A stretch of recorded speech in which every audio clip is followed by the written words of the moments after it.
what is safe for me to eat? You had a histamine response. To what? I don't know. This might sound like a dramatic question, but for the hundreds of thousands who found themselves with new allergy or intolerance issues, and the millions who live with chronic illnesses that they've come to understand are connected to their diet, well, they get it.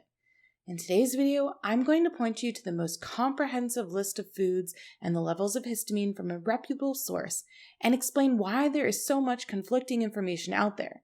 I'm also going to share a controversial theory as to why allergists are not prepared to help people navigate these health challenges. You're not going to want to miss it. My top video by far on YouTube is one that I made over a year ago about my low histamine diet tips and tricks. I specifically didn't share any food guidance, yet it was the number one question that I received from those who are new to histamine intolerance. While 2020 and 2021 feels like a lifetime ago at this point, I myself remember searching for guidance just hoping someone would tell me what is safe for me to give my daughter to eat. I was afraid of all of the foods because I was unsure of what would cause a reaction. However, fast forward today, my daughter has not experienced a flare in well over a year and a half, since before that popular video was made.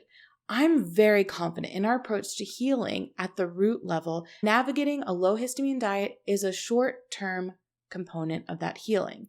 In fact, I'm delighted to share that after the winter of 2022, we began to reintroduce all of the histamine foods that were her trigger foods, except for egg whites, which still appear to be an actual allergy trigger. I think it's important to note that because hope is so important, and knowing that this restrictive diet should not be forever. Without further ado, I have two resources that I highly recommend you consider using. Honestly, I suggest that you pick one and just stick to it. That way, you're not getting sucked into the confusion and conflicting information that exists online, because the reality is it's not about eliminating this stuff forever. The first one is what I personally used, and it's the most comprehensive list that I found in all of my research on histamine. It comes from the Swiss interest group Histamine Intolerance, SIGHI. I'm going to link the document in the description box below, as it is about 20 pages of detailed information with a compatibility scale, as well as information if it is high histamine or if it liberates histamine. You didn't answer my question. What can I eat? Now, since you came here to the video to see what foods are safe to eat, I want to share that during our period of the highly restrictive diet phase, we relied upon the following low histamine foods: gluten-free oats used to make oat pancakes and muffins, gluten-free cereals with lactate and then later kiki milk, which is our current preference to this day, apples, pears, peaches, grapes, melons like cantaloupe or watermelon. Vegetable-wise, we had success with carrots, cucumbers, non-GMO corn, broccoli, cauliflower, potatoes, and sweet potatoes. I'd bake gluten-free muffins for a snack, as well as make some no-bake protein bars. For protein itself, we would cook up organic chicken and grass-fed beef, cut it up, freeze it on a tray, and then transfer it into a bag. When it came time for our daughter to eat, we'd portion out exactly what she needed and warm it up with hot water. I also played around with simple vegetarian options where I could substitute ingredients to be low histamine, one of which was a chickpea nugget that had sweet potato and flax. It was amazing because we could do a huge batch of them and just keep them in the freezer. When we were going out and about to meet up with friends or do a meal outside the house, I could bring one of those patties along with us. I'd worry less about that chickpea patty than having something like beef or chicken and the histamine implications of that, as well as needing to be heated up.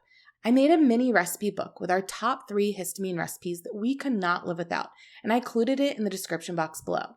I've also included a fun bonus in there of the brands in the US that we also do very well with, as it's tough to make everything from scratch. I hope you find it helpful. I mentioned earlier a second resource that I recommend in addition to the SIGHI list, and it's the Food Intolerances App. I mentioned it in my video last year too, and while I didn't use it myself, many do and have found having the information easily accessible in an app form to be very beneficial. It also can support other sensitivities that may pop up, but you do have to pay for it. For some context, when we approached about 8 months to a year on the low histamine diet, we also had a salicylic intolerance pop up that needed to be resolved, but we were able to resolve that very quickly. It is something that happens whenever you lean too heavily on one category of foods. I just want to reinforce that if you're new to histamine issues, it's important to remember that histamine intolerance is not an allergy like nuts. It's not as simple as I have a dairy allergy, so I will take this pill whenever I want to drink dairy. Or tell me which food has nuts in it and I just won't eat them. Histamine is in pretty much all foods at varying levels, and if it doesn't have high levels of histamine, it can also liberate histamine as well. If you think of it as an allergy to avoid, you'll end up only eating a small handful of foods, and it will honestly feel like a house of cards that can blow down at any moment. Factors that can impact histamine levels are chemical makeup, time on shelf, cooking method, individual sensitivities, and likewise, various brands might have different processing timeline differences and methods of preserving the food. This is why lists can have conflicting information, which can be confusing. Take chickpeas for an example. On many lists, they are listed as a no-go. Perhaps they got their data from research on chickpeas that have been sitting in a can and fluid for who knows how long on a shelf. However, remember those chickpea nuggets I told you about earlier? Well, they were the key to giving us freedom to be able to eat away from our home to go have a picnic at a park. I'd buy organic dried chickpeas, soak them overnight, cook them the next day, combine them with the other ingredients, and make the patties. That is why a truly comprehensive list would be insane to create with every single cooking method or preservation method for every single ingredient.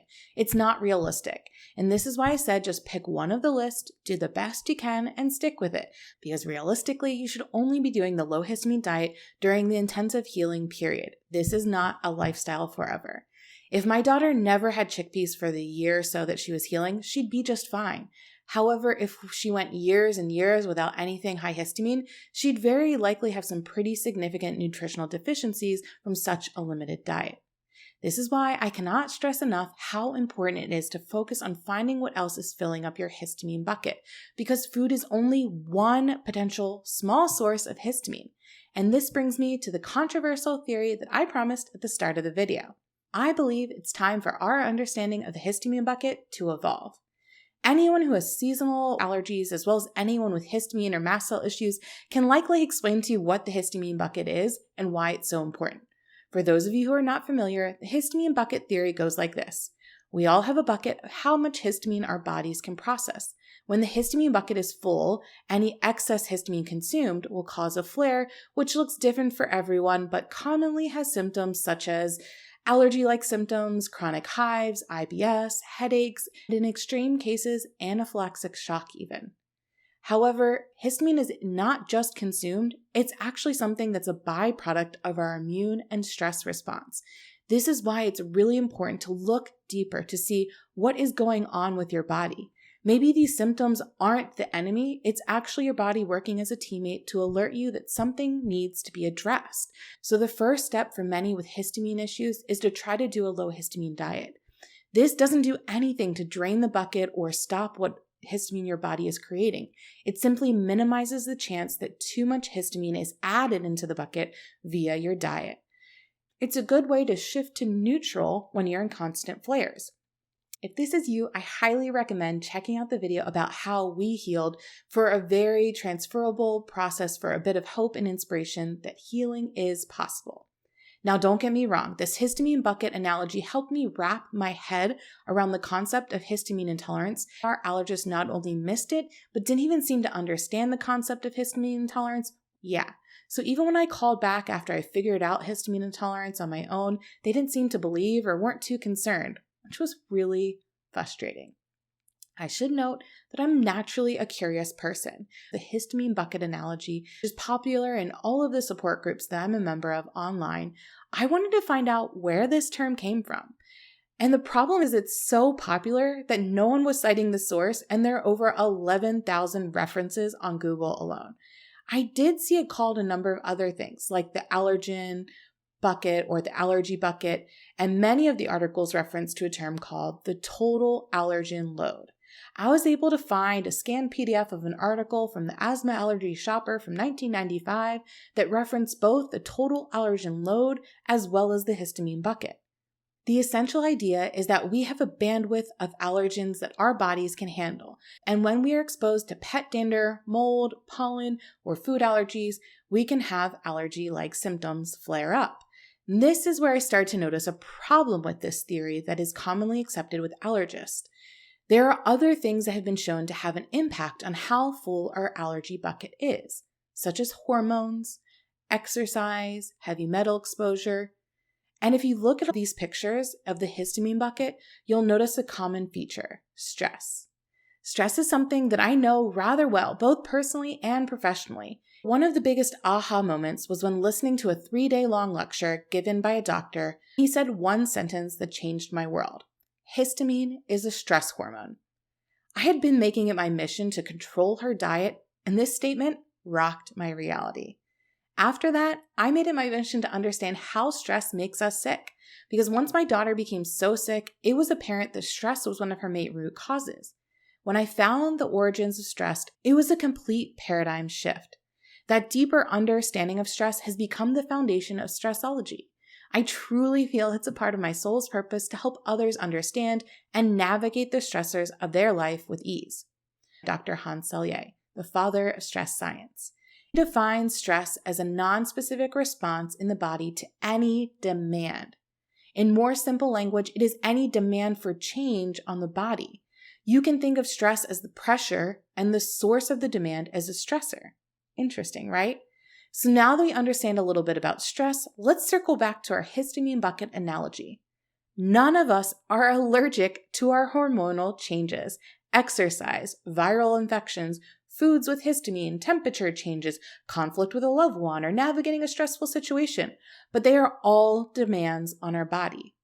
This is the reason why allergists are struggling to help people navigate histamine intolerance and other issues. The foundation of their approach is to simply identify the allergens to avoid or to prescribe a pill or medication to block the effects of allergens that you can't avoid, like environmental allergens. However, it's not helping those who might have excess histamine due to their immune or nervous system being in fight or flight response and pumping out excess histamine. Let that sink in a moment. The bucket analogy, or total allergen load, goes from being relevant to only those with allergies or histamine issues to all humans, because it's actually about how much stress our bodies can handle. I have coined this our total stressor load. There's an endless amount of possible stressors that I've organized into 4 main categories: personal, interpersonal, physiological, and external. The process of identifying and mitigating your unique stressors while also increasing your resilience levels using complementary, holistic approaches is the heart of the stressology approach that I've created my business around. My role is to help identify and prioritize the most important stressors to mitigate to reduce your total stressor load so that you can increase your levels of wellness and the quality of your life. If this resonates with you and you could use some help, it'd be my pleasure to work with you. Perhaps you'll become the next success case study that will inspire others. So thanks for making it all the way through to the end. I look forward to seeing you on the next one.